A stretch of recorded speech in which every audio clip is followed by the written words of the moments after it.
হযরত দাউদ আলাইহিস সালাম যখন নদীর পাড়ে বসে বসে তেলাওয়াত করতেন, তখন নদীর পাড়ে তেলাওয়াত করার সময় নদীর মাছগুলি এসে দাউদ আলাইহিস সালামের তেলাওয়াত শুনতো। মাছেরা সারি ধরে দাঁড়ায় দাঁড়ায় কান পেতে পেতে তেলাওয়াত শুনতো।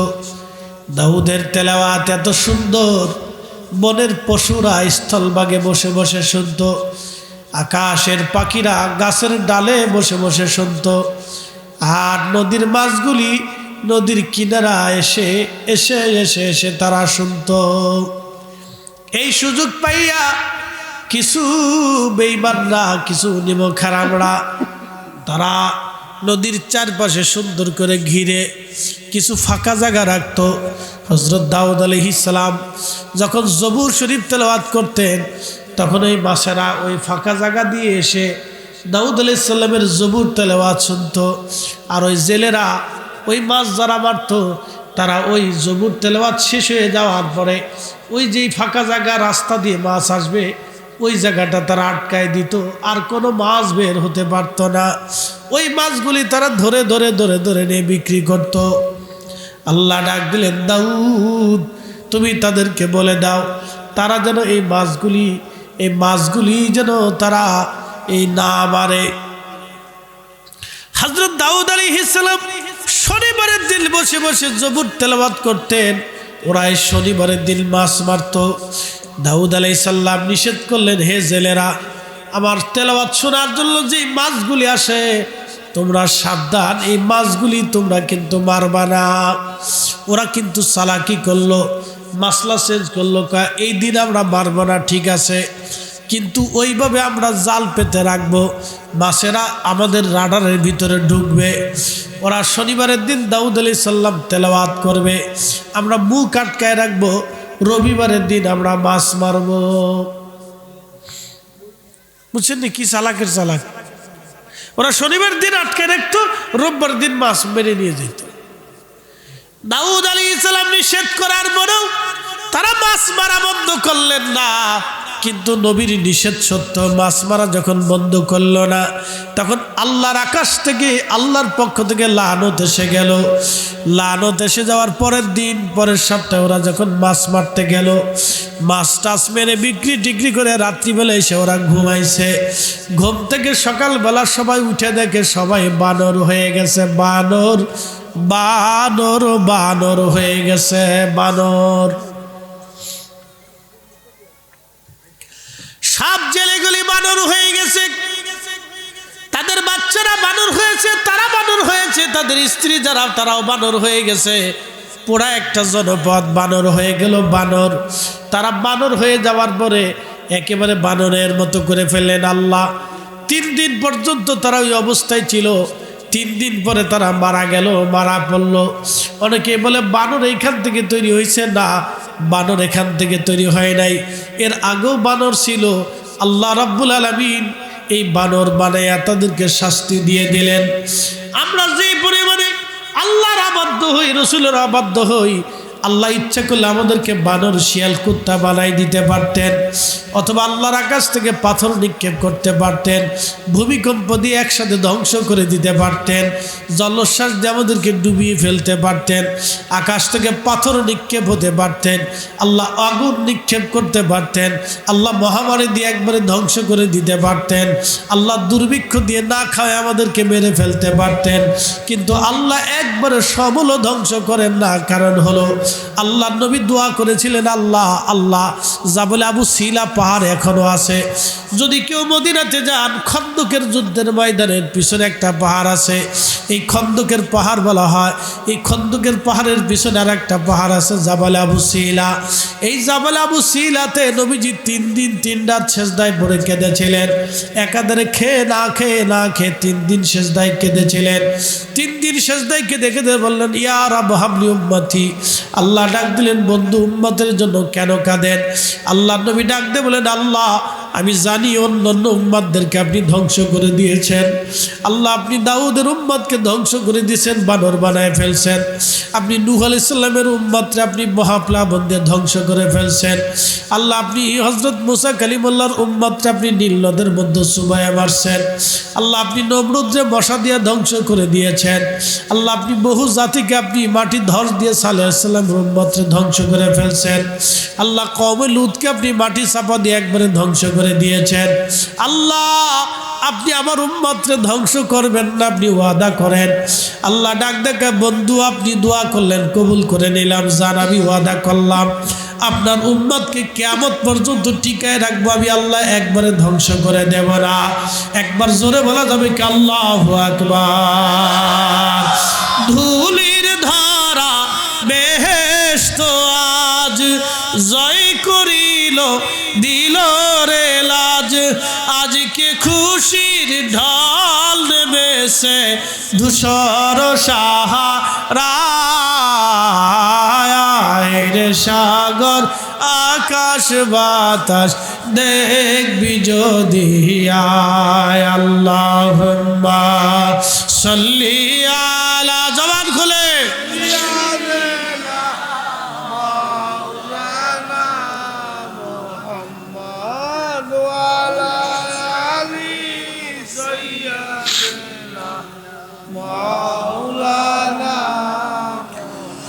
লা ইলাহা, জোরে লা ইলাহা, আওয়াজ তুলে আল্লাহ আল্লাহ, হায় হায় জবান খুলে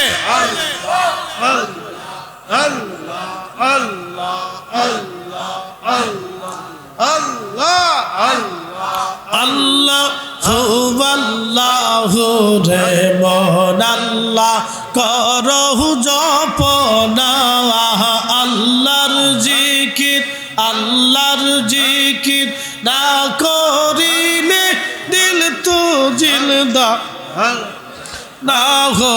আল্লাহর জিকির আল্লাহর জিকির না করিলে দিল তো জিন্দা হইবে না। আল্লাহ আল্লাহু রে মন আল্লাহ করো জপনা। আল্লাহ আল্লাহ আল্লাহ আল্লাহ আল্লাহ আল্লাহ আল্লাহ আল্লাহ আল্লাহ আল্লাহ আল্লাহ। গাছ বৃক্ষ তরুলতা আল্লাহর জিকির করে তারা।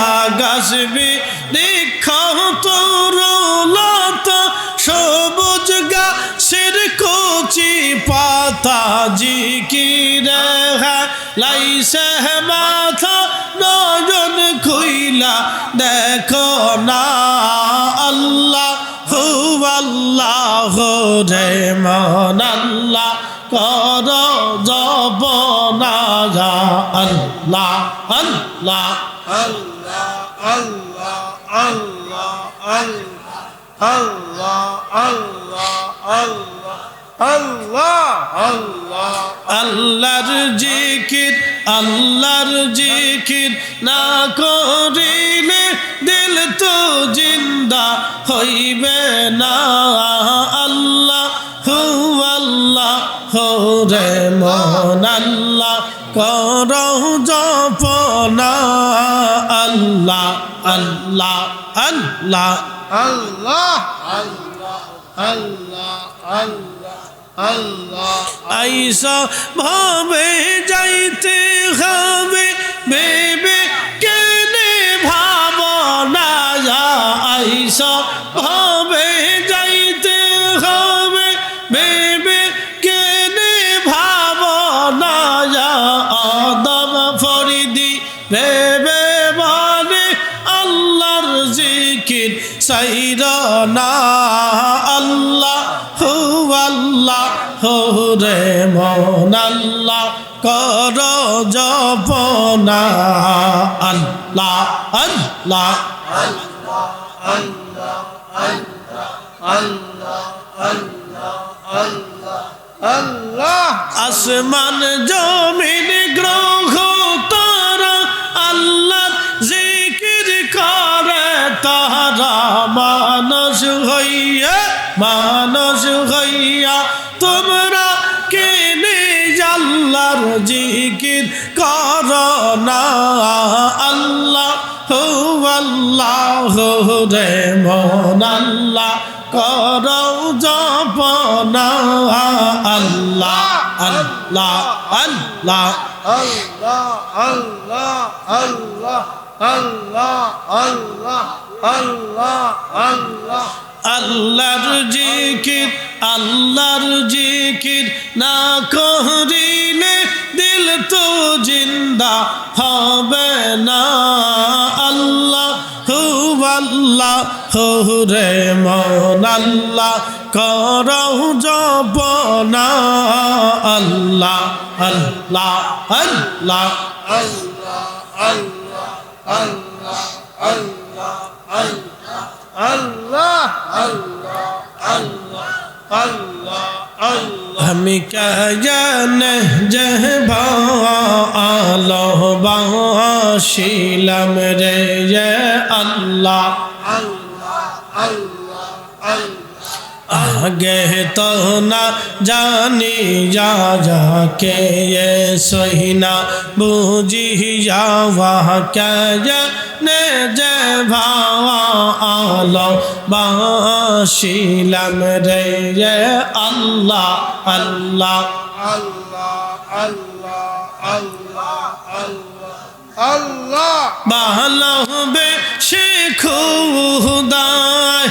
আদম হাওয়া বানাই ভালো বেশি খুদায় আদম হাওয়া বানাই বে হেস্ত বালা খানা সাজাইয়া রে আমি কেনে যে আলো বাসিলাম রে আল্লাহ আল্লাহ আল্লাহ আল্লাহ আল্লাহ आगे तो न जानी जावा के ये सोहिना बूझी जावा के ने जे भालो बाशिलम रे अल्लाह अल्लाह अल्लाह Allah, Allah, Allah, Allah,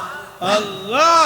आया दहम हवाया बे हेस्तो सारी जाया 340 বছর কান দিল রে আমি কেনে যে ভালো বাসিলাম রে আল্লাহ আল্লাহ Allah, Allah, Allah, Allah, Allah, Allah, Allah, Allah, Allah, Allah, Allah.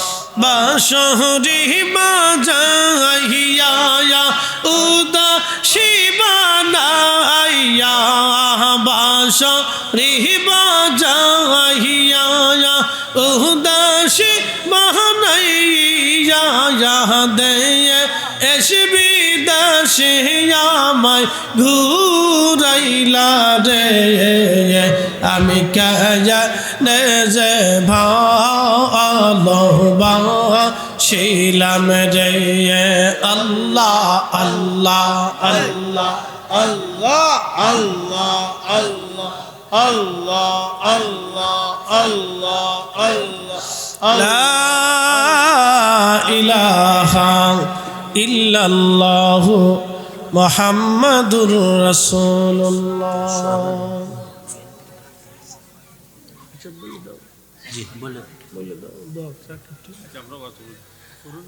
আমরা বলি আলহামদুলিল্লাহ না আর একটু জোরে বলি না আলহামদুলিল্লাহ। নীতি দীর্ঘ আলোচনা আপনাদের সামনে উপস্থাপন করেছি। আল্লাহ আমাদেরকে হালালের জিন্দিগি গঠন করার তৌফিক দিক, জোরে বলে না আমিন। কিসের জিন্দিগি? একসাথে বলেন কি? হালাল খাবার যদি আপনি না খান তাহলে আপনার দেহ নাপাক হয়ে যাবে। দেহ কি হয়ে যাবে? নাপাক হয়ে যাবে। আপনার শরীর নাপাক হয়ে যাবে, কাল্ব নাপাক হয়ে যাবে। যদি আপনি বলে দাও। আলহামদুলিল্লাহ, আমরা দেখতে পাচ্ছি আমাদের মধ্যে আজকের মাহফিলের সম্মানিত অতিথি আমাদের বাংলাদেশ জাতীয়তাবাদী বিএনপি দলের মনোনীত প্রার্থী শ্রীমঙ্গল কমলগঞ্জের আসনের সংসদ সদস্য প্রার্থী আলহাজ মুজিবুর রহমান চৌধুরী, হাজি মুজিব ভাই আমাদের মধ্যে উপস্থিত হয়েছে। তো যারা বাইরে আছেন দয়া করে ভিতরে চলে আসুন। ভাই যারা এখানে বসে থাকেন সময় ইনশাআল্লাহ।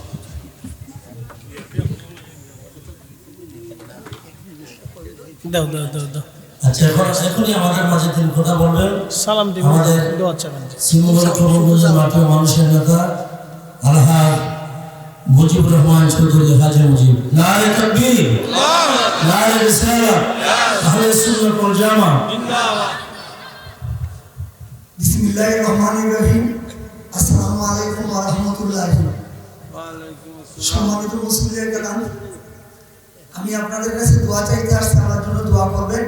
ইনশাআল্লাহ আমি যদি কামিয়াব হতে পারি তাইলে ইসলামের খেদমত করব এবং আমাদের এই শ্রীমঙ্গলের যত মসজিদ মাদ্রাসা এইগুলিতে আমি খেদমত করব। আমার জন্য দোয়া করব। আসসালামু আলাইকুম। মাশাআল্লাহ। আচ্ছা, মাহফিল তো বেশি সময় নেন নাই, জন্য ধন্যবাদ ওনাকে। আল্লাহ হায়াতে দেবে। সাথে আরেকটু অনুরোধ করব, ওনাদের প্রতি আমাদের অনেক কিছু চাওয়ার আছে। এক নম্বরে আমরা মসজিদ মাদ্রাসা খেদমত তো চাই, আমরা চাই ওনারা এই শ্রীমঙ্গল এবং কমলগঞ্জে ওনার নেতৃত্বের এরিয়ার ভিতরে উনি যেন ইনসাফ প্রতিষ্ঠিত করেন। আমরা আর কিছু চাই না। কি কথা ঠিক আছে কিনা? উনি যেন অন্তত পক্ষে ইনসাফ প্রতিষ্ঠিত করেন। কোনো গরিব, কোনো মেহনতি মানুষ, কোনো অভাবী, কোনো দুস্থ, কোনো এতিম, এরা যেন তাদের সম্পদ থেকে, তাদের হক থেকে বঞ্চিত না হয়। আল্লাহ যেন ওনার এই তৌফিক দেয়। জোরে বলে না আমিন। কারণ সাইয়েদনা হযরত ওমর রাদিয়াল্লাহু আনহু মানুষের ঘরে খাবার দিতেন এবং ইনসাফ প্রতিষ্ঠিত করছিলেন। ওনাদের কাছে মানুষ কিন্তু বেশি কিছু চায় না। কথা ঠিক আছে না? নিরাপদে ঘুমাইতে চায়। চোর ডাকা, সিটার বাটপা, লুচ্চে বদমাশ আর গাঞ্জটি হিরিনছি যেন এ দেশ থেকে, এই অঞ্চল থেকে একবারে মাটির সাথে একবারে দাফন করতে পারে। দেখছেন নি লোকজন কি চায় আপনাদের কাছে? আচ্ছা, আল্লাহ সুস্থ রাখুক, আল্লাহ সুস্থ রাখুক। আমরা দোয়া করি ভাইকে আল্লাহ সুস্থ রাখুক, আল্লাহ তৌফিক দিক। কারণ মানুষ চায় কিন্তু এইগুলা। কথা ঠিক আছে না ভাই? আমাদের বেশি কিছু চাওয়ার নাই যে আমরা নিরাপদে রাত্রিবেলা হাঁটবো, নিরাপদে রাত্রিবেলা ঘুমাবো, আমাদের বাচ্চারা নিরাপদে স্কুলে যাবে, মাদ্রাসায় যাবে, আসবে যাবে। কি কথা ঠিক আছে না ভাই? এবং ইনসাফ যেন, ন্যায় বিচার যেন থাকে, যে একটা লোক বিপদগ্রস্ত হলে সে যেন ন্যায় বিচারটা পায়। এটা কিন্তু আমরা ওনাদের কাছে আশা করি এবং আমরা ওনাদের কাছে পাই এবং অবশ্যই ওনাদের কাছে আমরা পাই। এটা কথা ঠিক আছে কিনা? অবশ্যই। আল্লাহ ওনাদের হায়াতে তৈবা দিক, আল্লাহ তৌফিক দিক। আমরা দোয়া করি, বলে না আমিন। একটু মহাব্বতে আল্লাহুম্মা সাল্লি আলা মাওলানা মুহাম্মাদ ওয়া আলা আলি সাইয়্যিদিনা মাওলানা মুহাম্মাদ। যাই হোক, আমি আপনাদেরকে নিয়ে অনেকগুলি কথা শুনিয়েছি এবং কথা বলেছি। তাহলে আল্লাহ আমাদেরকে গজব দিতেন যদি আল্লাহ রসুল আমাদের জন্য দোয়া না করে যাইতেন। কথা ঠিক আছে না? আমরা অনেক গুনাহ করি, অনেক অবাধ্য হই আল্লাহ। দেখেন একটা অবাধ্য হয়েছে। কি অবাধ্য হয়েছে? শুধু ওরা মাছ মারত। দাউদ আলাইহিস সালাম বললেন তোমরা মাছ মাইরো না, ওরা মাছ মারত। আল্লাহ রসুল আমরারে বলে গেল তোমরা হারাম খাইও না, কিন্তু আমরা হারাম খাই। কথা ঠিক আছে? এতিমের সাহায্য করি হও, কিন্তু আমরা এতিমের সম্পদ আরো হরণ করি। আল্লাহ রসুল বললেন তোমরা তোমাদের নারীদেরকে নিরাপত্তা দাও, অথচ আমরা আমাদের নারীদেরকে নিরাপত্তা দিতে পারি না। তাহলে আল্লাহ আমাদের উপর গজব দিতেন, কিন্তু দেন না। আল্লাহ রসুলের দোয়া ছিল বিদায়। তো আল্লাহ আমাদেরকে হেফাজত করুক। জোরে বলে না আমিন। আমি আগামী বছর কি মাহফিলটা চলমান থাকবে না বন্ধ হয়ে যাবে? মাহফিলটার দরকার আছে কিনা? এই কমিটিটা যদিও আমার হুজুর কেবলার মুরিদেরা বায়াত, আমার পীর ভাই, কিন্তু আপনাদের সবাইকে নিয়ে মাহফিলটা তারা করেন। আপনারা সবাই সহযোগিতা করেন, আপনারা আসেন, ওলামা কেরাম আসে, কথা শুনে। আচ্ছা, না অসুবিধা নেই, আমার কাজ আমার করতে দেন। ওলামা কেরাম আসে, ওলামা কেরাম আসে, ওলামা কেরাম এসে আপনাদেরকে তকরির করে শোনায়, আপনাদেরকে বুঝায়। কেন বোঝায়? এই যে আপনারা আজকে আমার কাছ থেকে একটা জ্ঞান পেলেন, কিছু কথা শুনলেন, এটা আপনাদের থেকে, আপনারা আমার কাছ থেকে কিছু শিখলেন, কিছু বুঝলেন, আমিও আপনাদের কাছ থেকে কিছু শিখলাম। তো এক একজন এক একটা ফুল, আমাদের সবার কাজই কিন্তু ভিন্ন না, একই। সবাই আমরা দায়ী আল্লাহ, আল্লাহর দিকে ডাকি। আল্লাহ কোরআনে ওয়াজ করছেন, কুনতুম খায়রা উম্মাতিন উখরিজাত লিন-নাসি তা'মুরুনা বিল মারুফি ওয়া তানহাউনা আনিল মুনকার। রব্বুল আলামিন বললেন, তোমরা সৃষ্টির শ্রেষ্ঠ জাতি, আল্লাহ তোমাদেরকে দায়িত্ব দিলেন তা'মুরুনা বিল মারুফি ওয়া তানহাউনা আনিল মুনকার। তোমরা মানুষদেরকে ভালো কাজের দাওয়াত দিবে এবং খারাপ কাজ থেকে তোমরা মানুষদেরকে ফিরায় রাখবে। এই যে মানুষদেরকে ভালো কাজের দাওয়াত দেওয়া, তারই একটা অংশ আজকের জলসা, আজকের মাহফিল। বাংলাদেশে যত মাহফিল হয়, সব মাহফিলগুলিতে মানুষদেরকে ভালো কাজের জন্য দাওয়াত দেওয়া হয়, খারাপ কাজ থেকে ফিরে রাখার জন্য চেষ্টা করা হয়। তারই ধারাবাহিক একটা অংশ হলো আজকের মাহফিল। এই মাহফিল থেকে আমরা মানুষদেরকে ভালো কাজের দাওয়াত দিব, ভালো কাজের জন্য দাওয়াত দিব, খারাপ কাজ থেকে ফিরে রাখার চেষ্টা করব। এরকম মাহফিল যদি চলমান থাকে তাহলে লাভ কি? এই মাহফিল যদি চলমান থাকে একটা লাভ হবে, সে লাভের নাম হলো দোয়া। আজকে আপনারা যতটুকুন খুশি হয়েছেন, তার থেকে সবচেয়ে বেশি খুশি আজকে কবরওয়ালারা হয়েছে। প্রত্যেকে কবরের রুহুগুলি কবরের উপরে এসে বসে আছে। কারো মার রুহু, কারো বাবার রুহু, কারো দাদার রুহু, দাদির রুহুগুলি কবরের উপরে বসে আছে। তারা কবরের উপর থেকে আক্ষেপ করতেছে, সন্তান রে তোমরা বুঝি আজকের মাহফিলে আমাদের জন্য দোয়া করবা। আজকে আমরা দোয়া করব। পাশেই গোরস্থান দেখেছি, এই গোরস্থানে বহু মানুষ ঘুমায় রয়েছে। আমরা কিন্তু দোয়ার সময় বলবো না, আল্লাহ যারা ফুলতুলির মুরিদ আছে তুমি তাদেরকে নেকি দাও, যারা আটটুসির মুরিদ আছে তাদেরকে নেকি দিও না। আল্লাহ যারা আটটুসির মুরিদ আছে তাদেরকে নেকি দাও, যারা ওই অন্য পীরের মুরিদ আছে তাদেরকে দিও না। আল্লাহ যারা আমলিক করে তাদেরকে জাহান্নামে পাঠাও, বা যারা বিএনপি করে তাদেরকে জান্নাত দাও। এই ধরনের কোনো দোয়া কিন্তু আমরা কখনোই করব না। কি কথা ঠিক আছে না? আমরা কি দোয়া করব? আল্লাহ যারা কবরে গেছে, ঈমান নিয়ে গেছে, তার কবরেই তুমি সওয়াব পাঠাও। কথা ঠিক আছে কিনা? আল্লাহ যে মারা গেছে, এখানে বড় বংশ দেখবো না, কোনো নির্বংশ দেখবো না, চৌধুরী দেখবো না, শেখ দেখবো না, ধনী দেখবো না, দরিদ্র দেখবো না। কারণ কবরে আমরা সবাই সমান। রাজা যেই কবরে, প্রজা সেই কবরে, রাজা যেই কবরে, প্রজা সেই কবরে, এমপি যেই কবরে, সাধারণ সেই কবরে, ভিখারি যেই কবরে, ধনী সেই কবরে, জ্ঞানী যেই কবরে, পাগলও সেই কবরে, পাগল যেই কবরে বা জ্ঞানীও সেই কবরে। একই রকম অবস্থা, পুরুষ যেই কবরে, নারী সেই কবরে, ছোট যেই কবরে, বড় সেই কবরে, সুন্দর যেই কবরে, অসুন্দরে একই কবরে, একই কবরে। এই জন্য দোয়া করার সময় আমরা একই কথা বলি, আল্লাহ যারা কবরে গেছে, জিন্দা যত মুর্দা কবরে চলে গেছে, আল্লাহ সকল মুর্দারে তুমি মাফ করে দাও। আল্লাহ একসাথে বলবেন আল্লাহু আকবার। তাহলে কি মাহফিল কি চলমান থাকবে না বন্ধ হবে? চলমান রাখতে হবে মাহফিল। রব্বুল আলামিন তার রাসূল বলেন, আমার উম্মত উম্মতে মারহুমা, এই উম্মতকে আল্লাহ 70টা মর্যাদা দিয়েছেন। তার একটা মর্যাদার নাম হলো মারহুমা। প্রশ্ন রাখবেন ফরিদি হুজুর, মারহুমা কি? নবীজি ও সাহাবীদেরকে, সাহাবীরা নবীজিকে বলেন, ইয়া রাসূলুল্লাহ মারহুমা কি?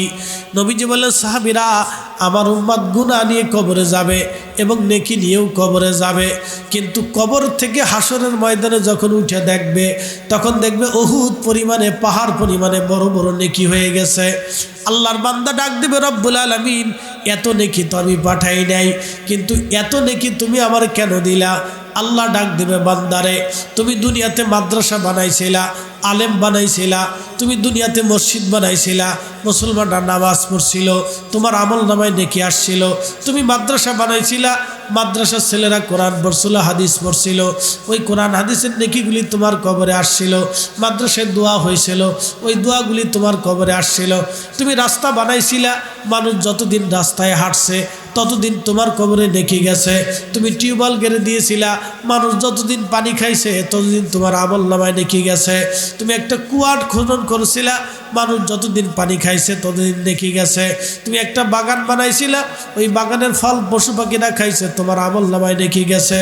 বান্দারে, তোমার সন্তানরা তোমার জন্য নামাজ পড়ে দোয়া করছে, ওই দোয়াগুলি তোমার কবরের ভিতরে আসছে। তুমি একটা মেয়ের বিবাহ পড়াইছো, গরিব মানুষ বিয়ে দিয়ে দিছো, ওই সংসারে সন্তান হয়েছে, তারা সুখে শান্তিতে দিন কাটাইছে, নামাজ জিকির করছে, ওই নেকিগুলি তোমার আমল নামাতে আসছে। তুমি সদকায়ে জারিয়া করছো, এলেমের খেদমত করছো, তোমার আমল নামায় নেকি আসছে। ওরা আমার বান্দা, তোমার সন্তান তোমার কবরের পাশে দাঁড়ায় দোয়া করছে, মাহফিলে গেছে, ওরা দোয়া করছে, মাহফিল সাজাইছে, টাকা দিছে, জিকিরের মজলিস সাজানোর জন্য ওরাও অর্থ ব্যয় করছে, তোমাদের জন্য দান করছে, তোমার নামে দান করছে। ওই দানগুলি, ওই নেকিগুলি আমি আল্লাহ আজকে বহুত পরিমাণে বাড়াইয়া, আজকে তোমারে বান্দা গুনাহ মাফ করাইয়া আমি আল্লাহ তোমারে জান্নাতি বানাই দিয়ে দিলাম। একসাথে ধরে বলবেন কি আল্লাহু আকবার। এই জন্য এই উম্মত হলো উম্মতে মারহুমা, এই উম্মতে মারহুমা। উম্মত যদি গুনাহ নিয়ে যাবে, নেকি নিয়ে কবরে যাবে, কিন্তু আল্লাহ গুনাহ মাফ করে হাসরের ময়দানে দাঁড়া করাবে। কেন? ওই যে মাদ্রাসায় আপনি দান করছিলেন, যত আলেম হয়েছে, ওই একটা ছেলে কোরআন পড়ছে, এই 70 বছর ধরে কোরআন পড়ছে, 70 বছরের নেকি তার আমলনামায় জমা হয়েছে। একটা ছেলে মাদ্রাসায় পড়ছে, আলেম হয়েছে, মসজিদ বানাইছিলেন, মসজিদ থেকে যত নেকি হয়েছে, যত আজান হয়েছে, তত আজানের নেকি আপনার কবরে গেছে। বুঝতে পারছেন? এই যে আপনি মাহফিল যারা দিচ্ছেন, যারা অর্থ ব্যয় করছেন, এই যারা কবরে চলে গেছে, সবার কবরে আজকে নেকি চলে যাবে। কারণ দাদার কবরে, মার কবরে, এই আত্মীয় স্বজনের কবরে। তো এই জন্য মাহফিলে আগামী বছর কি আছেন বলবেন, হুজুর আমি মাহফিলের জন্য পোস্টার